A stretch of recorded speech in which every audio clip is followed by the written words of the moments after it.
This is the Late Round Podcast with your host, JJ Zacharisa.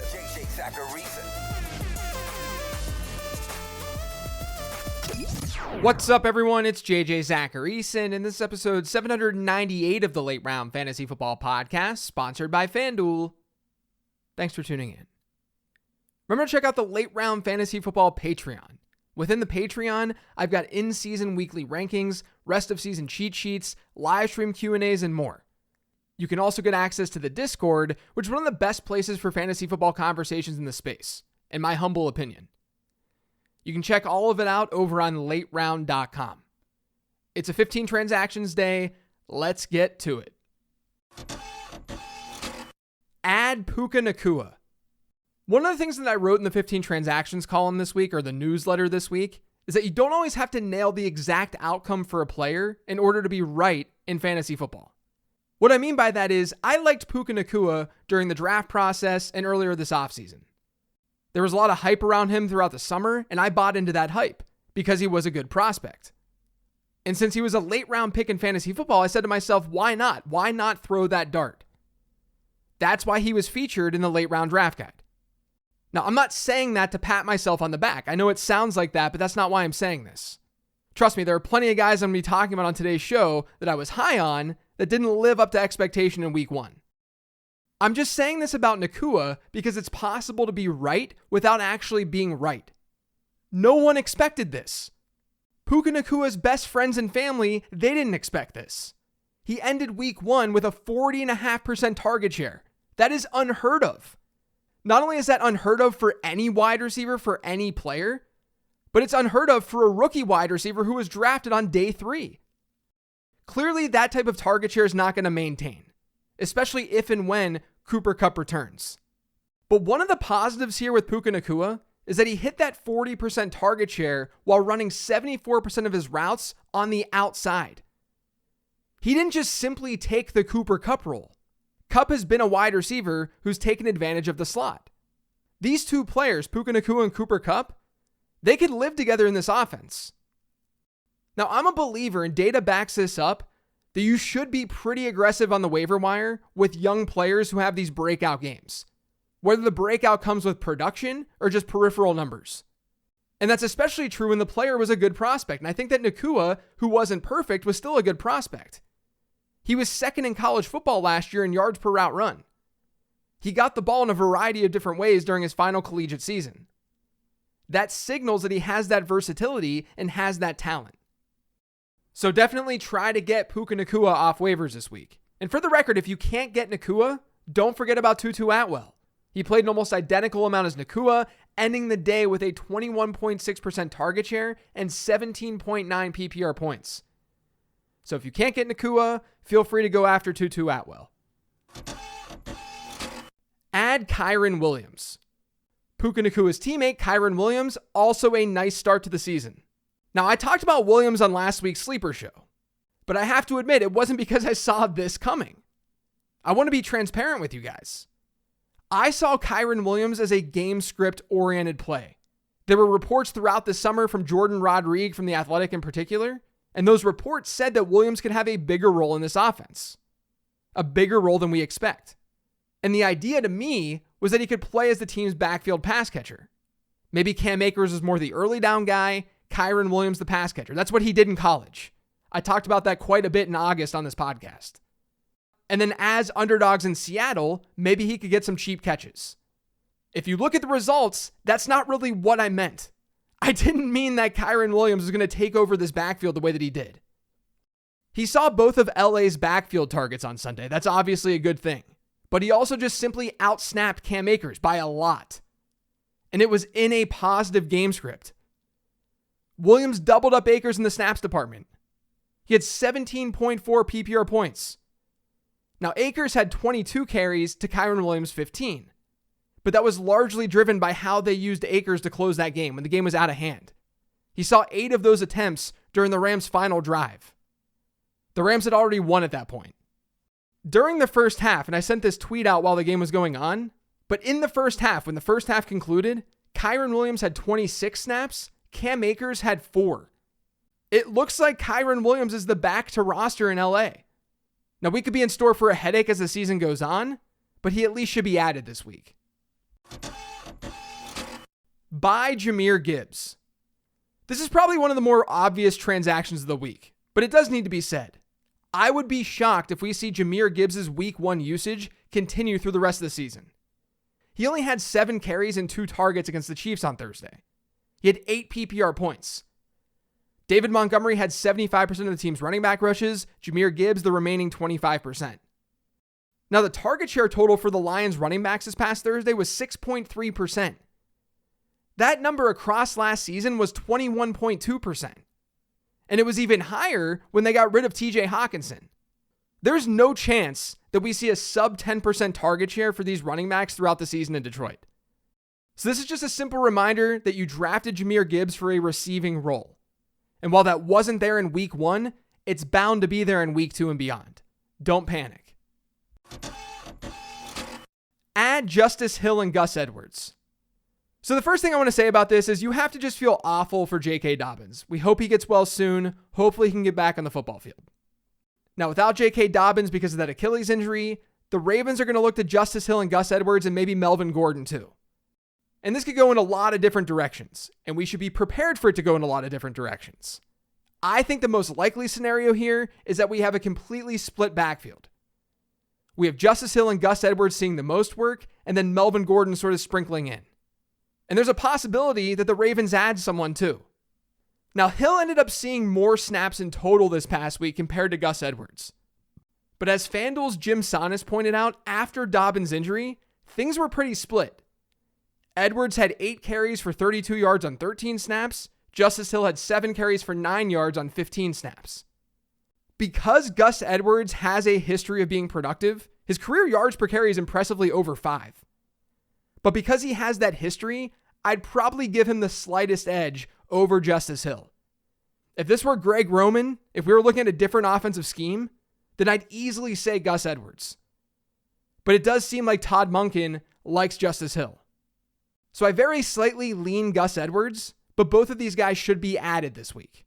Chances are, though, we're looking at a committee. Add Rashee Rice and hold Kadarius Toney. Routes run correlate very strongly to targets. This should be pretty obvious. In order for a player to get targeted, he's got to be out there running routes. In week 1, the Chiefs had some really strange underlying data. Their top 2 wide receivers in routes run were Marquez Valdes-Scantling and Sky Moore. The 2 of them, according to Pro Football Focus, had 62 routes run, and they combined for 5 targets. Meanwhile, Rashee Rice and Kadarius Toney, they ranked 5th and 6th in routes run at wide receiver for the Chiefs. They had 23 total routes, but together they had 10 targets. So to put that another way, Rice and Toney had twice as many targets as MVS and Moore on roughly a third of the routes run. You'd have to think that after that week 1 performance, that things could shift. Things might move. Rice was the one who had the most production in week 1. He caught 3 balls on 5 targets for 29 yards and a touchdown. Obviously, Kadarius Toney, he did not. He had one of the worst wide receiver performances that I've ever seen. And maybe Kadarius Toney is really just a gadget guy and nothing more. I think that's very possible. But even still, if I had Kadarius Toney on my roster, I would try to hold him for 1 more week. I would just see if things turn around a little bit.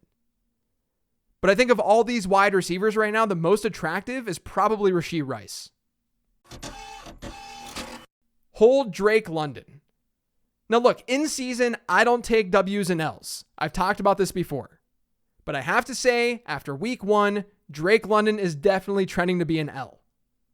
We shouldn't totally ignore situation in fantasy football, but we also can't ignore talent. Because talent can often win in poor situations. But at the end of the day, this Falcons team might be an exception to that rule. Because unfortunately, we saw nothing different in week 1 than what we saw last year. And you're probably sitting there listening to this and say, yeah, what'd you think was going to happen? They went out and drafted Bijan Robinson. Of course they were going to be run heavy. And yeah, I agree. We knew they were going to be a run heavy team. That was never the argument for Drake London. The argument was that if they were just a little bit more pass heavy, Drake London could easily outplay his ADP. Because London was a stud in year 1. He had a yards per route run rate and a targets per route run rate that we only see from stud wide receivers. But week 1 was a complete disaster. London led the team in routes run, but he saw just one target and he did not catch that target. Desmond Ridder has more receptions this season than Drake London does. And the Falcons, just like last year, they ran the ball a lot. They had a 40.9% pass rate in that game. And they tied the Seahawks for the fewest pass and rush attempts on the week. That made things even worse. It just compounded things. If you're going to have a low pass rate, hopefully you can combat that a little bit with a lot of plays run. But the literal opposite happened for this Falcons team. Here's the thing. If you want to think about this more optimistically for London, I don't know if it can get worse, situationally at least. Last season, the Falcons had 10 more rush and pass attempts than they had on Sunday. They should run more plays moving forward. And in week 1, Atlanta targeted their running backs at a 53% rate. Their running backs had a 53% target share. That number was 16.5% last year. Yeah, I know. I get it. They added Bijan Robinson. That doesn't mean that they're going to target their running backs at a 50% plus rate. That's not sustainable whatsoever. So that's the good news for Drake London. I don't think that situationally things can get much worse. Here's another problem though. Atlanta gets Green Bay this week. That's not a good matchup for London. You can't start Drake London after what he did in week 1. And then if that bad outing happens in week 2, which is very, very possible, you're probably not going to have any faith starting him in week 3. But at least week 3 and week 4, they feature games against the Lions and the Jags. Those are two opponents where the game script could easily favor Drake London. So he's more of a hold for me right now. He's definitely tumbling in my rest of season rankings. It's just going to take some patience with him. Add Zay Jones. So according to Sharp Football Analysis's Rich Rebar, the Jags ran out of 12 personnel on 16% of their plays last year. In week 1, that shot up to a league-high 32.4%. And that had a major impact on Christian Kirk in particular. Calvin Ridley and Zay Jones played in those 2 wide sets. Christian Kirk was sidelined, and that led to 10 fewer routes run than his teammates. Kirk ran 90% of his routes from the slot on Sunday. That was 75% last year. With Calvin Ridley in town, Zay Jones is the team's number 2 wide receiver. It may not play out that way in fantasy football, but from an alignment standpoint, he's their number 2. And in week 1, he looked great. He caught 5 of 7 targets. He had 55 yards and a touchdown. He had a 22% target share. Ridley was at a 34% target share. Christian Kirk, 9.4%. Zay Jones right now is still available in 70% of Yahoo leagues. He's worth adding. It's nice to get a piece of an offense that's not totally incompetent. Sell Mike Evans. The Buccaneers look better than expected in week 1. That's good for Tampa Bay and all of its fans. That's bad for fantasy football. We want passes. We want pass attempts. We want them to throw the ball. Tampa Bay finished with a 50.8% pass rate against Minnesota. That led to 32 team targets. In 2022, the Bucs averaged almost 43 team targets per game. And in 2022, Mike Evans was a wide receiver 3 in fantasy football for the most part. He had that blow-up game in week 17. Outside of that game, he was not very good in fantasy football. So consider me a little bit concerned about the Buccaneers' passing volume here in 2023. It's not really news because I've been talking about this, but week 1 only confirmed those beliefs. Now, I don't think that Mike Evans is going to totally burn you this year, but he's coming off a good game. And it's hard to envision both him and Chris Godwin getting it done together week in and week out. I think it's going to be more so one or the other, just the way this offense operates. So the volatility makes me want to sell Evans after a solid week 1 outing. Add Joshua Kelly. The Chargers have a new offense, and that offense used Joshua Kelly more than most anticipated. Kelly finished with the same number of rushes as Austin Eckler in week 1, while Eckler served as the primary pass catcher out of that backfield. And Kelly was effective. He had an 81% success rate. 13 of his 16 rushes helped improve the Chargers' chances of scoring. There could be some standalone value for Kelly even without an Austin Eckler injury, but it was reported on Monday that Austin Eckler is dealing with an ankle issue. Maybe that played some role in week 1's split. But regardless, it makes Kelly that much more important off the wire this week. Add Tajay Spears. So similar to Joshua Kelly, Tajay Spears got more run for Tennessee in week 1 than most thought. In fact, Spears ended up out-snapping Derrick Henry, and he ran 17 routes to Henry's 10. With a 12.1% target share in week 1, there could be some flex appeal for Spears even when Henry's healthy. But if Henry were to go down, knock on wood, then Spears would benefit greatly and see a ton of work in that backfield. So he, like Joshua Kelly, is a potential flex play with injury upside. Buy Jalen Waddle. One of the things that I noticed with week 1 is that it looked a whole lot like 2022. There were just a handful of teams that really helped your fantasy football squads, and then there were a ton of teams that just didn't. Miami was one of those teams that helped our fantasy football squads. They had the highest air yards per attempt in football this past week, and they ranked in the top 5 in pass rate. So if you like fantasy football, send some thank you notes to Mike McDaniel. Now in week 1, it was the Tyreek Hill show. Jalen Waddle had just 4 catches on 5 targets for 78 yards. He had just as many targets as Braxton Berrios. But I would not hesitate at all to trade for him right now. He ran just 2 fewer routes than Hill, and his 11.4% target share was the second lowest mark of his career. He's not going to maintain that low of a target share. So go ahead, get a piece of an actual good offense, and get some fantasy points. Add Rashid Shaheed. Derek Carr ranked in the top 5 in air yards in week 1, and that greatly benefited Rashid Shaheed. He had 85 air yards on 6 targets, and those 6 targets gave him an 18% target share in the New Orleans offense, and he scored 19 PPR points. Now, Michael Thomas and Chris Olave, they played as the top 2 receivers, and understandably so.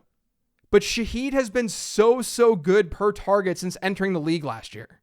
This number 3 role can still make him valuable. Since the beginning of last season, Shaheed has run 213 routes. His yardage total gives him a 2.70 yards per route run rate. In 2022, the only player with a higher yards per route run rate than that was Tyreek Hill. Shaheed's probably going to be pretty volatile week to week, but he's a good fill-in and he does have injury upside. If something happens to Chris Olave or Michael Thomas, he's going to see more work. That's why he should be rostered.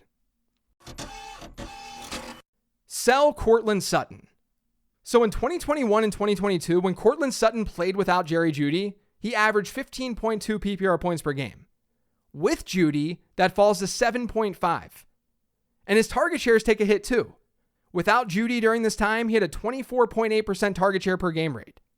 When Judy's been active, it's 19%. On Sunday, without Jerry Jeudy, Sutton came through with 13.2 PPR points. His target share, though, was only 15.6%. Jerry Jeudy's going to be back soon. Marvin Mims is developing. Are you going to be surprised if Sutton doesn't have this monster season? After all, he hasn't hit 1,000 receiving yards since 2019. So given his week 1 performance, you might have a sell high moment. Add Kendrick Bourne. One of the lower key ads this week might be Kendrick Bourne. It probably shouldn't be an under the radar move, but fantasy managers usually don't want to have anything to do with this Patriots passing attack. But that passing attack under new offensive coordinator Bill O'Brien, it looked okay in week 1, all things considered. It was a tough matchup, and New England finished in the top half of the league in net yards per attempt. But more importantly, Mac Jones threw it down the field a bit. After Sunday's games concluded, only Tua Tagovailoa had more air yards than Mac Jones. And Kendrick Bourne benefited from that.